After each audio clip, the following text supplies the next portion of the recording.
Hi, this is Dr. Geneva.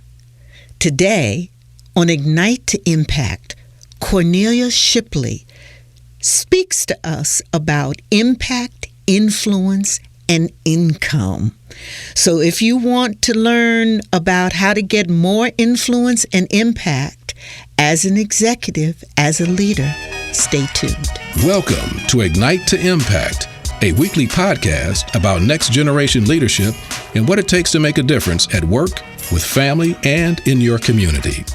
Get ready to be inspired as we pull back the curtain and dive into intimate and energetic conversations with achievers and doers who are in the trenches navigating workplace politics and influencing change. Get ready to hear how leaders fail and get back up, learning how to keep it together while traveling in their leadership journey. Our mission: to help you with leadership tips and strategies that you can use to get fast results and help make your business, community, and world a better place. Now, here's your host, Master Leadership Strategist, Dr. Geneva Williams. So, let's ignite to impact. Welcome to Ignite to Impact.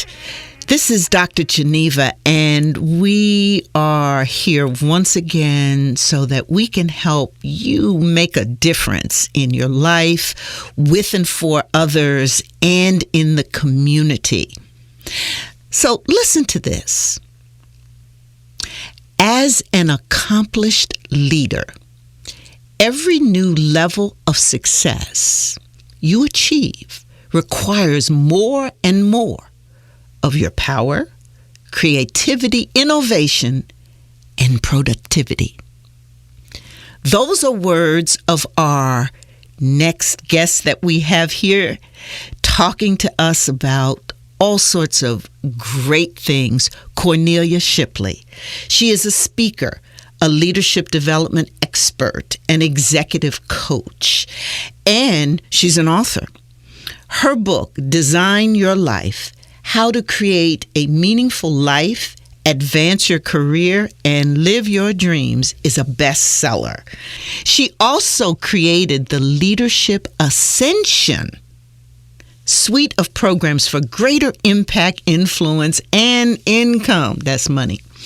She's a professional certified coach, credentialed up the kazoo. She has every kind of credential you'd want. She's also a master practitioner of energy leadership. Her clients have included Blue Cross Blue Shield, General Motors, University of Michigan, and BET. And she is my guest. I am so thrilled, delighted. Welcome, Cornelia Shipley. Dr. Geneva, thank you so much for having me today. It's great to be here with you. Thank you. So as a leadership development strategist, just share with us, how'd you get into this business? Oh, wow. So I've been working for over two decades now, which some of your team would find surprising because I've known some members of your staff since I was very, very young.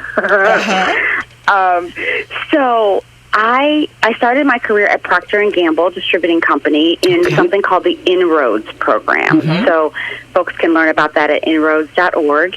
And I spent 10 years there in sales and sales training and development. And I learned a lot about what is good leadership, right? Procter and Gamble is a market leader, has a good reputation for really developing talent. And so I learned in that context, what does it mean not only to be a leader, but a good business person? And the first thing I would say about what does it mean to be a leadership development strategist is helping people understand that they are business leaders first and functional leaders second. Right, so you happen to be working in finance, but you are a business person who happens to have finance expertise. Okay. You are not a finance person who is working in business. Does that make sense? Okay, so it's really where you put the emphasis and what drives you? That's right. Right. You have to make decisions based on the best interest of the business, not based on the best interest of your function or your role in the organization.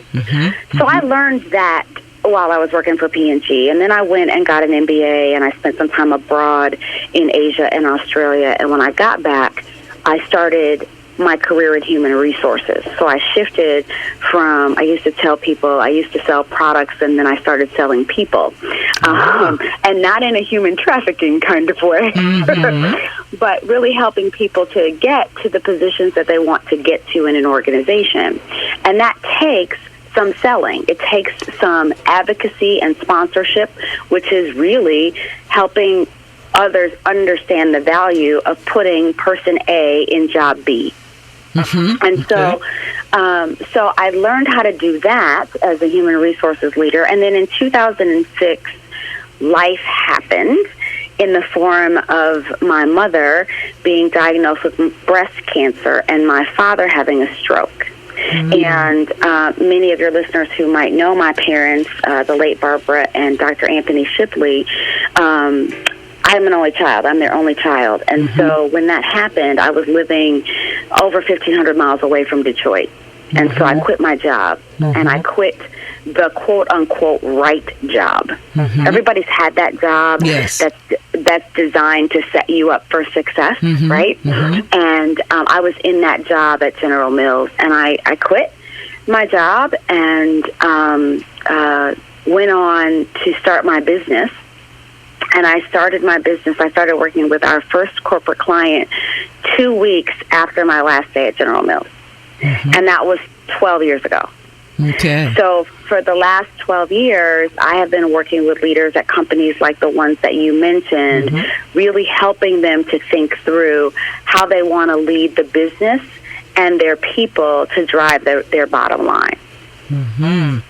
So in this working with leaders, you must have learned an awful lot about leadership. So what are the top things that you learned about being a leader?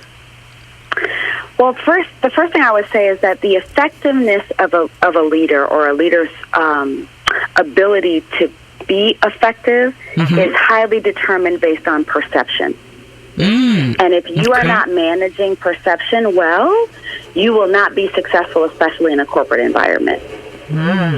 So it's critically important that you understand in your organization what good leadership looks like from a behavior perspective. What are the behaviors that are valued in the organization around leadership? And that you have a way of articulating the way in which you demonstrate those behaviors and the impact that those behaviors are having on the organization in a positive way. And leaders who are really effective and who are advanced quickly do that well. And so now that's a big one. I just want to tell you, Cornelia, because this whole how you're perceived is a big subject. So how do you discover how you're perceived? How do you find that out? Yeah, so there's a couple of really good questions when I'm working with my coaching clients that I invite them to ask their colleagues. One of them is, what have you seen? Right? What have you seen me do? How have you seen me in the organization? What have you heard? What have you heard about me? What have you observed? And what have you experienced? And I get that those questions sound very similar.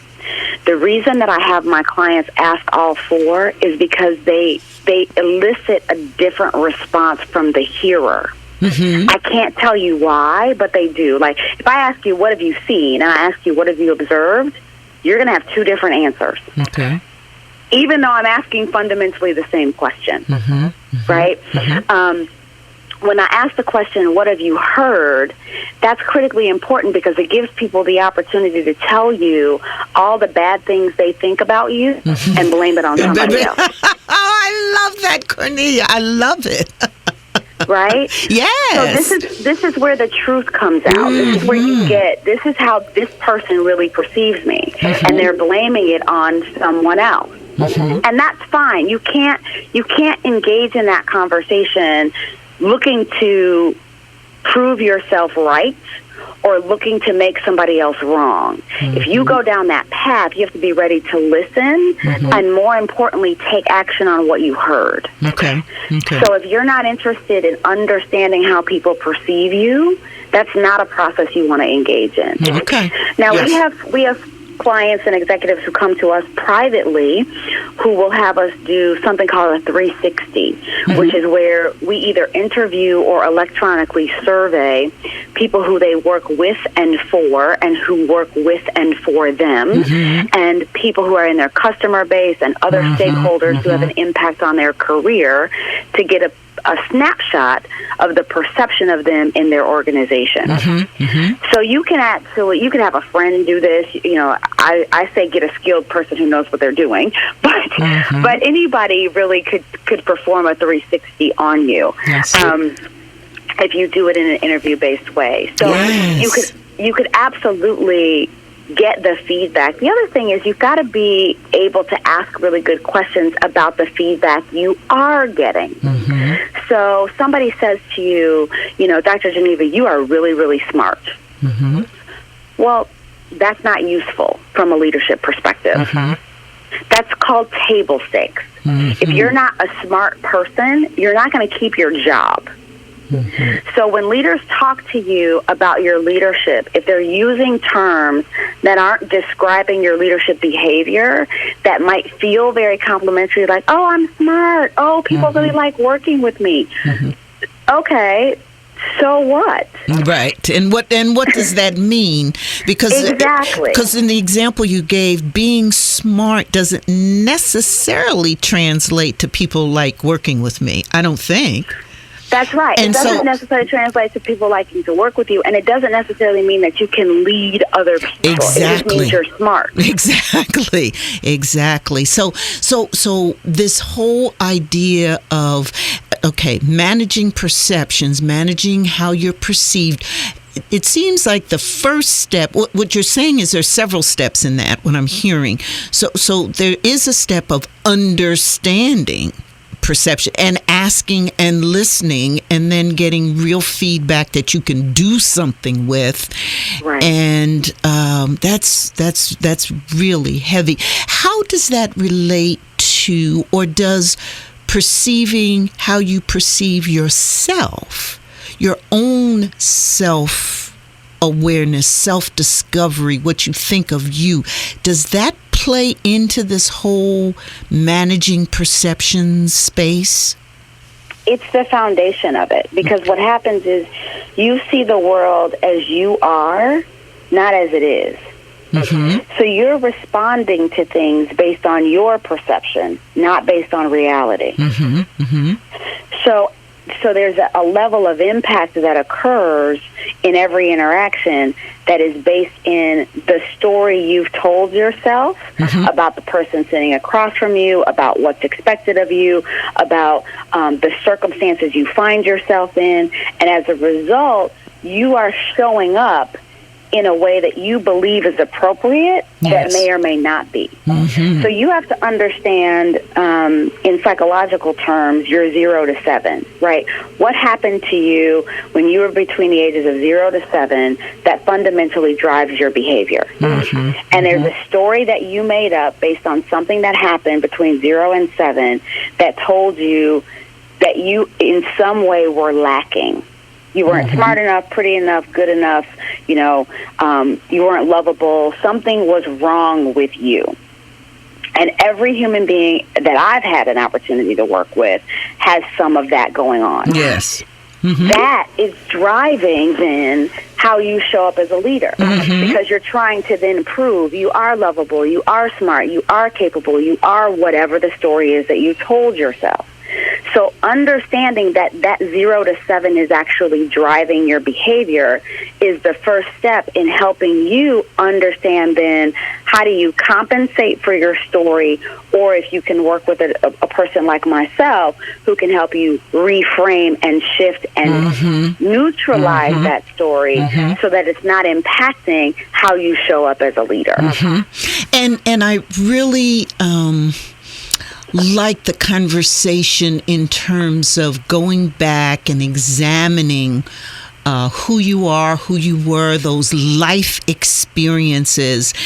And I would think not necessarily from a negative perspective, but really it's life, it's, asset-based. And I like how you can help people reframe so that they can continue to be the best that they can be. So we're talking with, if you just joined us, we're talking with Cornelia Shipley, speaker, leadership development expert, and executive coach, author, who really is sharing with us some really deep stuff, some stuff that you want to package up and use, and she can probably help you do that. But we're just getting some snippets of this. And Cornelia, I'd like to, you were talking about managing perception as one of the key pieces to leadership and us understanding ourselves. Talk a little bit about influence. How does influence relate to managing perception, and why is it, or really both of them, important to income? Yeah, so George Fraser, I think, was the first person I heard coin this phrase. Oh, yeah, we love George. That your net worth is equal to your net work. Mm-hmm. Right? And so you have to have people in organizations, outside of organizations, who are going to support and advocate for you. Those are people who are going to be influencing an outcome on your behalf. But you have to have a listening ear to make that happen. Mm-hmm. So I just got back yesterday, at 9 o'clock yesterday morning. I was on a stage in Minneapolis, Minnesota. I got that opportunity because somebody I know thinks I'm a good speaker. Mm-hmm. And she influenced that organization in saying, have her come. Mm-hmm. I did well the first year, and they were like, come back. Uh-huh. And I did well again, and before I left, they were like, so here's the save the date. Can you come back next year? Right. Right? Uh-huh. So there's two pieces to that. I wouldn't have, the opportunity was in Minnesota. I would not have known that this was going on. So somebody had to advocate for me to get the opportunity, and then I had to show up powerfully when the opportunity presented itself. Mm-hmm. Mm-hmm. Right? Yes. And so influence is really about understanding the outcome you want to create, and then creating meaningful relationship around the people who can help you create that outcome. So give us, what you just gave us was a great example. So so you want to understand the outcome. So, what your desire, what your want is, what you want to achieve. And then you assemble the various contacts, connections, relationships around that to make it happen. That's absolutely right. And you have to be clear that the connection to income is that wealth comes in the form of opportunity. Ah, okay. Right? Okay. So last year I was given the opportunity to go speak to this audience in Minnesota. As a result of that opportunity, I wound up in a conversation with a person who put me in connection with a now client of ours that's from last year's organizational experience to this year's organizational experience paid our company 6 figures. Now, here's the big thing about that, Dr. Geneva. I spoke at the conference for free. Okay. Because I was clear about what that opportunity represented, what the potential was in the opportunity. I went back this year and spoke for free again. They covered my expenses, but I spoke for free again. I left having had 2 incredible conversations with 2 people that I'm following up with next week at 2 of our ideal clients, and 4 people who asked me to come speak in their organization, not for free. Yes. Right? So it's about showing up in a meaningful way and understanding your boundaries. Like, I'm very clear as a speaker, when are the times that I'm going to speak for free, and when are the times that I need to speak for fee. And those circumstances are very different. And what's the minimum fee I'll accept? Right? Because you have to know your worth and your value and not undercut yourself.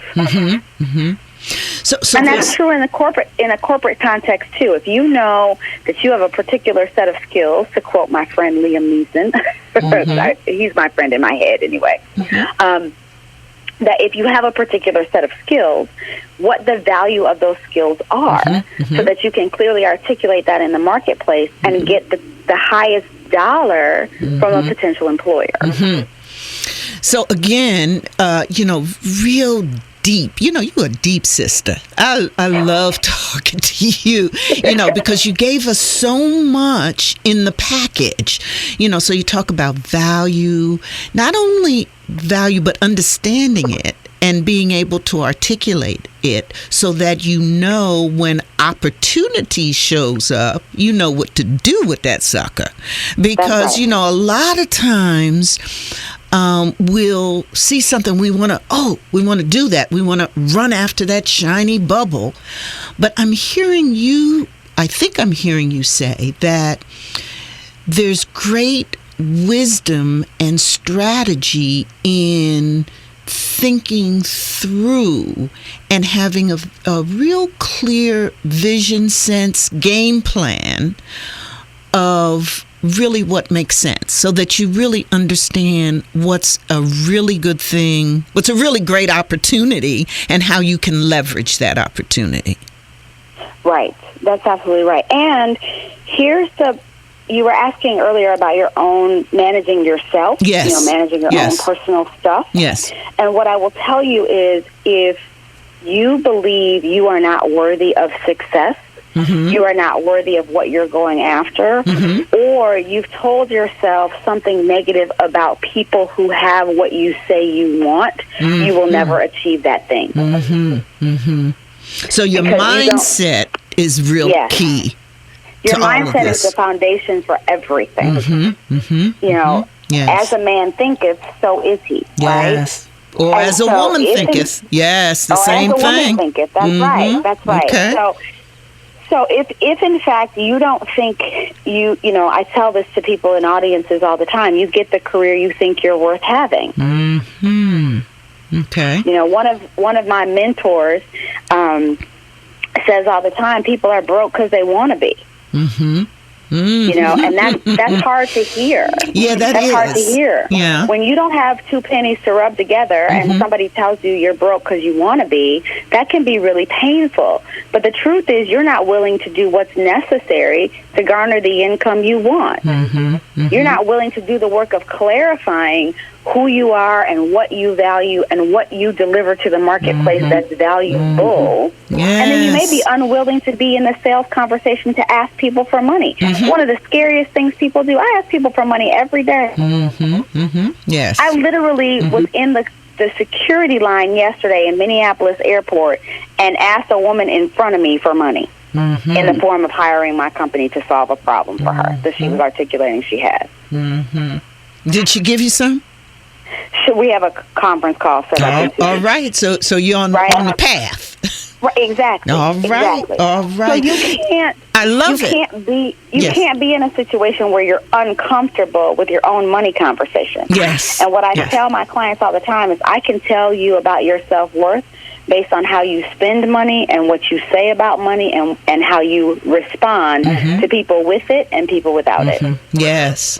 And I really think also this conversation about examining yourself, understanding your worth, also, has to do with, re-engineering yourself. And it almost is that you can do this at any point in your life. I'm now, kind of just coming through, the same kind of thing because of where I am in my career after 40 years, really rethinking and re-engineering. And so this process of, thinking about worth, thinking about value, seizing opportunity, understanding opportunity, and then going for it and jumping and, taking those risks, etc., I think can happen at really any stage of your life. So I want to ask you, Cornelia, you have, it's just an amazing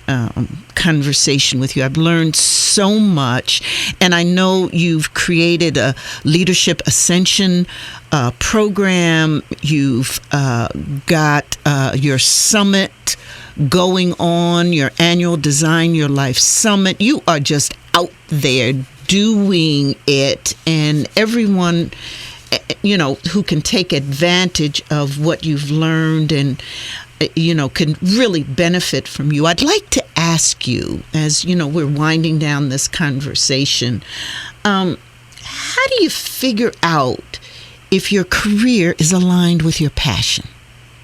Because I'm hearing in your voice and everything you're talking about that, and from your life history, that I think I picked up some pieces on it, certainly knowing your parents, that you're just not doing this for a paycheck.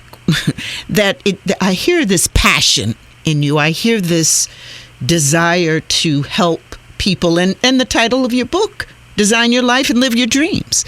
So how does passion play in this, and how do you align that with what you do? So for me, you could be passionate about a lot of things, right? You can be passionate about golf.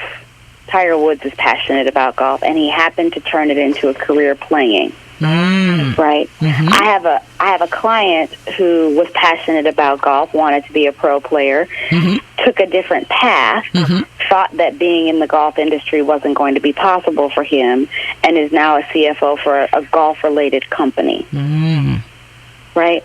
So there's lots of ways that you can incorporate your passion into the work that you do. Okay. Right? What you have passion for. I think part of what I hear in your question is purpose. Like, what is your purpose, and how do you find that? And my opinion about that is that your life gives it to you. Your life circumstances, your damaged and broken, the places in your life where you have had past pain, gives you the platform on which you're meant to do your work, because you're prepared to do it because you've walked that path. Yes. So I've been in some of the organizations, I've had leaders where I worked who marginalized me. So when I stand up in front of an audience and I talk to women and men about how to navigate themselves in an environment where they feel marginalized, I know how to have that conversation because I was on the other side of that dialogue. Because you've been marginalized, you've had that lived experience. Because I've had that feeling, right? So I'm not going to say that the organization marginalized me. What I'm going to say is I had an experience that made me feel marginalized. Yes. You get the difference? Yes. Oh, absolutely. Right? Yes. And so I've had that experience, and I can relate to that experience. When women come, I was in a conversation on Thursday, and a woman asked me, she said, I'm feeling really, really frustrated because I'm not married. Well, I didn't get married till I was well over 35. We'll just leave it at that.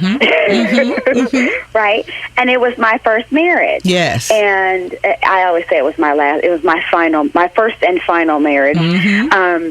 But when women come to me frustrated about their singleness and about their desire for partnership, I can talk about that in a meaningful way, because I too was 35 and single. Right. And so you have that lived experience and can relate. Cornelia Shipley, I just have thoroughly enjoyed this conversation. And I know our listeners have learned a lot from your words, your lived experience. how you're passionate about so many things, particularly helping people develop, design their own life, create meaningfulness, advancing their careers, and living your dreams. Thank you so much for sharing your wisdom, your insight, your lived experience with us. And I'm just going to have you come back again and again. Well, I would love to do that, Dr. Geneva. Thank you for having me today. Thank you so much. So you have been listening to this exciting conversation with Cornelia Shipley. Join us once again next time. This is Dr. Geneva Speaks.